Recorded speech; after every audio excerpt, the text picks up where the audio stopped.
জন্ম হবে দেখা বোরখা একটা নিবো, এরকম বোরখা একটা নিয়ে এরকম করে ধরে ধরে রাখবো এরকম করে, মানে মেয়েটা পয়দা হবে নগদা বোরখার ভিতরে ঢুকবে, ঠিক না?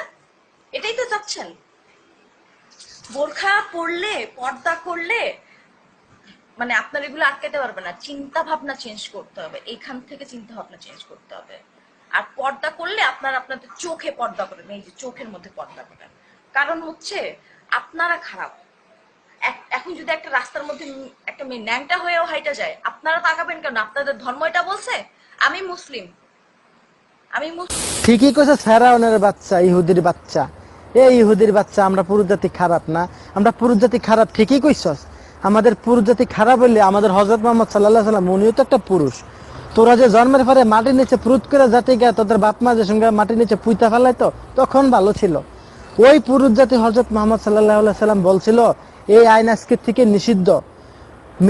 মেয়ে হইলে আর মাটি দেওয়া হবে না, তোদের সম্মানটা এই বাড়াইছিল। বাংলাদেশের নারী নির্যাতন মামলা অনেক বড়, তাই না? কে করে দিছে এই নারীদের মর্যাদা? কে দিছে? আমাদের মতো পুরুষ জাতি দিছে। ফন্নির ঘরে ফন্নি, তুই যে কইলি ইসলামের মধ্যে ল্যাংটা হাঁটলে আমরা তাকাবো কেন? ওই ফন্নির ঘরে ফন্নি, তুই যে ইসলাম কথা কইলি, তুই ইসলামের কি বুঝোস? ফন্নির ঘরে ফন্নি, কুত্তার বাচ্চা। এই কুত্তার বাচ্চা, তোর কি ইসলামে কইছে ল্যাংটা হয়ে হাঁটতে? এই কুত্তার বাচ্চা, একটা জোতা দা বাইরে চিনস? জোতার বাড়ির ঠেলা শুয়ারের বাচ্চা। তোর মিডিয়া জগতে তো তারামো, বাংলাদেশে তো তারামো, কুত্তার বাচ্চা, শুয়ারের বাচ্চা কোথাকার, ফেরাউনের বাচ্চা।